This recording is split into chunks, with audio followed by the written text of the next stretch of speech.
बिस्मिल्लाहिर्रहमानिर्रहीम।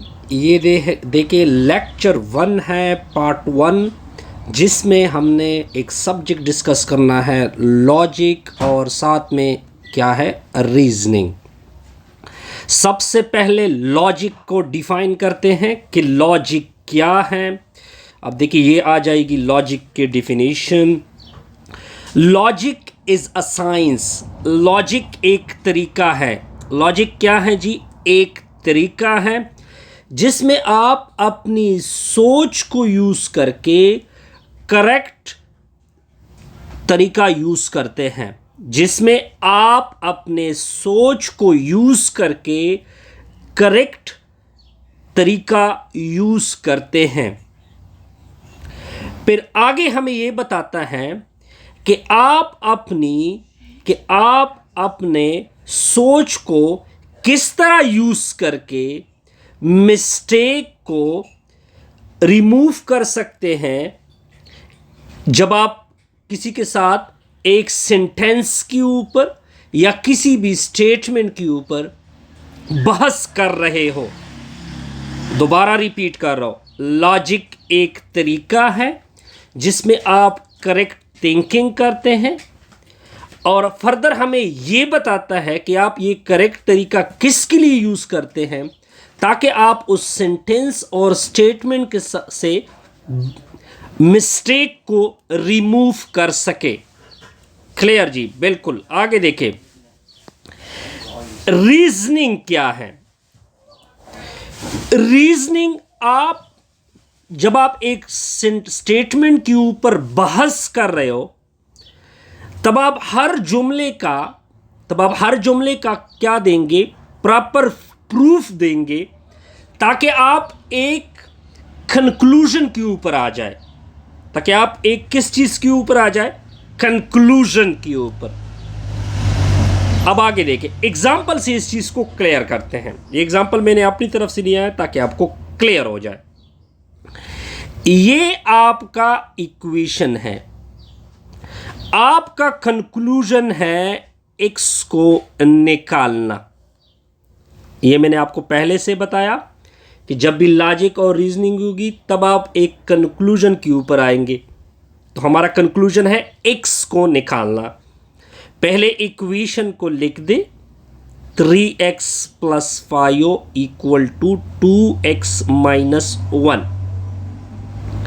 अब देखिए, मैं अभी एक तरीका अप्लाई करूंगा इस इक्वेशन को सॉल्व करने का। वो क्या कहलाएगा? लॉजिक कहलाएगा, लेकिन वो तरीका दुरुस्त भी होगा।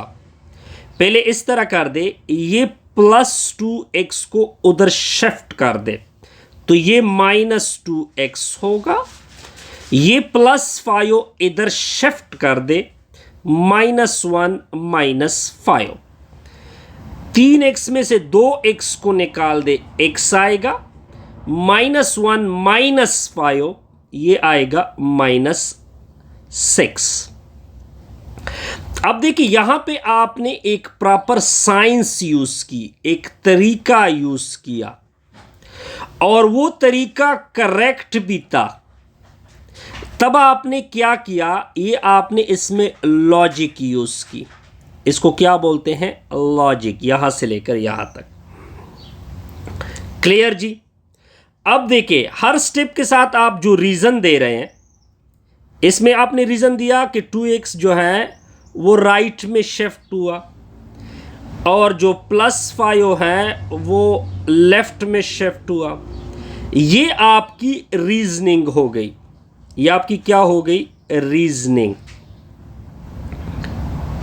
और जब आप रीजनिंग दे रहे थे तो अब आपने एक प्रॉपर वैल्यू भी कंक्लूड की, जो कि करेक्ट वैल्यू है। तो ये होता है लॉजिक इन रीजनिंग। क्लियर जी? बिल्कुल क्लियर। अब आते हैं नेक्स्ट।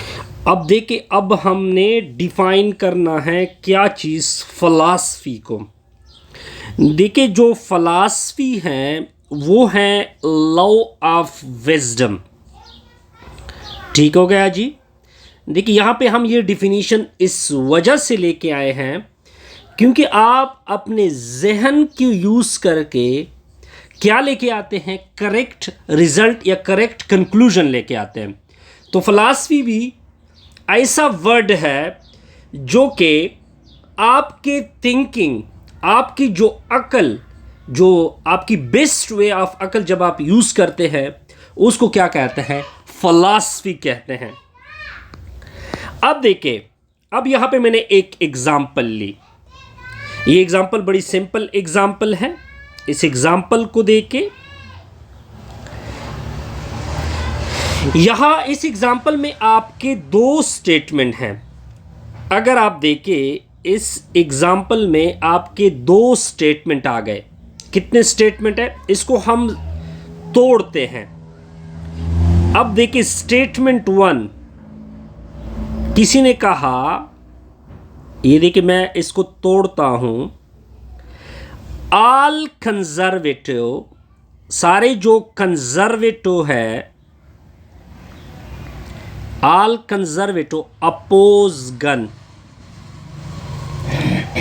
सारे कंजर्वेटिव किसको अपोज करते हैं? गन को। ये एक बंदे ने स्टेटमेंट दी। इसका स्टेटमेंट 2 बता, इसका स्टेटमेंट 2 लेते हैं। अब देखिए ये स्टेटमेंट 1 हो गई, ये स्टेटमेंट 2 हो गई। फिर मैं इसको एग्जांपल से क्लियर करता हूं। Mister Y also oppose gun control. Sorry, ये गन कंट्रोल है। अब देखते जाइए। Mister Y also oppose gun control. अब इसको देखिए, सारे जो कंजर्वेटिव हैं वो अब गन कंट्रोल को क्या करते हैं? अपोज करते हैं। मिस्टर वाई भी गन को क्या करता है? गन कंट्रोल को अपोज करता है। अब अगर स्टेटमेंट 1 की मिसाल मैं इस तरह दे दूं, ऑल किड्स, इसको सिंपल करने के लिए ताकि आपको ये स्टेटमेंट 1 क्लियर हो जाए। All kids are black. सारे किड क्या है? ब्लैक है। अब अगर आप इस स्टेटमेंट को देखें, ये स्टेटमेंट तो हमें यूनिवर्सल नजर नहीं आती।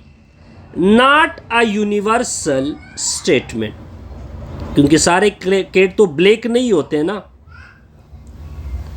जब हमने लॉजिक यूज किया, जब हमने जहन को यूज किया कि ऑल किड्स आर ब्लैक, तो हमें जब ये देखिए, आप अपनी थिंकिंग को यूज कर रहे हैं, तब आप ये समझ रहे हैं कि ये स्टेटमेंट तो यूनिवर्सल नहीं है, ये तो गुड स्टेटमेंट नहीं है, ये गुड स्टेटमेंट नहीं है। अब अपने स्टेटमेंट 1 की तरफ आ जाइए। क्या ये स्टेटमेंट दो पॉसिबिलिटी है? लॉजिक आपको दो पॉसिबिलिटी देता है। या तो वो गुड, इसको गुड स्टेटमेंट डिक्लेयर करेगा, या उसको डिफरेंशिएट करेगा बेड स्टेटमेंट। दो चीजें वो कह सकता है, क्योंकि जब उसने स्टेटमेंट को देखा उसने कहा कि ये तो यूनिवर्सल स्टेटमेंट नहीं है। जरूरी तो नहीं है कि हर सारे कंजर्वेटिव अपोज करे गन कंट्रोल को।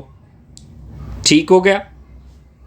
यानी आपने अपने लॉजिक, अपने जहन को यूज करके आपने डायरेक्ट कंक्लूजन निकाल दी कि गुड और बेड की पॉसिबिलिटी है। गुड भी पॉसिबल है, बेड भी पॉसिबल है। बस लॉजिक का काम यह है कि वो आपको थिंक करे कि क्या ये स्टेटमेंट बेड है। एक तरह से हमने ये रिजल्ट भी निकाला कि लॉजिक बेड और गुड की कनेक्शन भी देता है, बेड और गुड के मुतालिक भी बताता है, करेक्ट के मुतालिक तो बताता है, लेकिन बेड और गुड डिसीजन भी वो कर सकता है। अब देखिए, ये गुड और बेड डिसीजन, लॉजिक जो है वो गुड डिसीजन भी दे सकता है और बेड डिसीजन भी दे सकता है। ये हमने एक और चीज निकाल दी। अब देखिए, अब दूसरी स्टेटमेंट की तरफ आ जाओ। अब देखिए, ये एक्सेप्शनल है। ये क्या हो गई? एक्सेप्शनल स्टेटमेंट हो गई। किस तरह एक्सेप्शनल स्टेटमेंट हो गई। अब इसको मिसाल, सिंपल मिसाल से वाज़ेह करते हैं। मैं अगर इस तरह लिख दूं, all cat are black but some are white।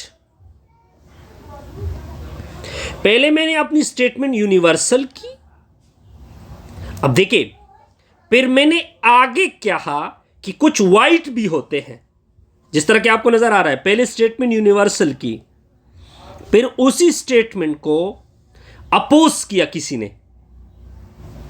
उसी स्टेटमेंट से पहले तो यूनिवर्सल की, फिर उसी स्टेटमेंट में वो एक बंदा ये लेके आया कि वाई के साथ वाई भी क्या है, अपोज गन कंट्रोल कर रहा है। जिस तरह की ये यूनिवर्सल स्टेटमेंट है, ये आपने पूरी यूनिवर्सल स्टेटमेंट की। लेकिन एक बंदे ने ये भी कहा बट सम आर वाइट। तो इस तरह हम मेरे कहने का मतलब ये है कि लॉजिक का सिंपल ये है कि वो आपको गुड और बैड डिसीजन भी दे सकता है। गुड डिसीजन देगा, करेक्ट, गुड डिसीजन भी करेक्ट हो सकती है, बैड डिसीजन भी करेक्ट हो सकती है। ठीक है, क्लियर जी। इस तरह हमारी ये वीडियो क्या हो गई जी, कंप्लीट हो गई। आगे इसमें एक और चीज भी है,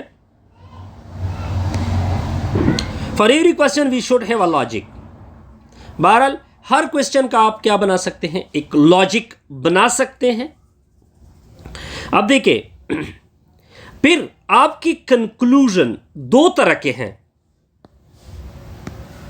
आपकी कंक्लूजन दो तरह के हैं। या तो आप इमोशनल बेस्ड कंक्लूजन दोगे। फॉर एग्जाम्पल, अगर आपने किसी को क्या दिया, सपोज दैट किसी को रोते हुए देखा, सिंपल मिसाल है, किसी को रोते हुए देखा, इमोशनल बेस बड़ा सिंपल है जी। इमोशनल बेस, एक सिंपल मिसाल लेते हैं, इमोशनल बेस कंक्लूजन।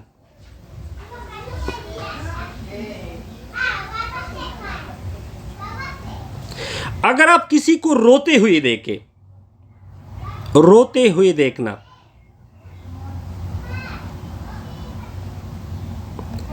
इससे आप क्या कंक्लूड कर रहे हैं? इससे आप ये कंक्लूड कर रहे हैं कि ये इसी को किसी परेशानी का सामना है, किसी की परेशानी का सामना है। ये आपने, ये देखिए, जब आपने उसको जस्ट इमोशनल देखा या आप किसी को खुश होता हुआ देखे, तब आप क्या कहोगे कि इसके साथ कोई अच्छी चीज हुई है। इस तरह कस्टम बेस्ड कंक्लूजन को बाद में पढ़ते हैं जी। इस तरह वीडियो को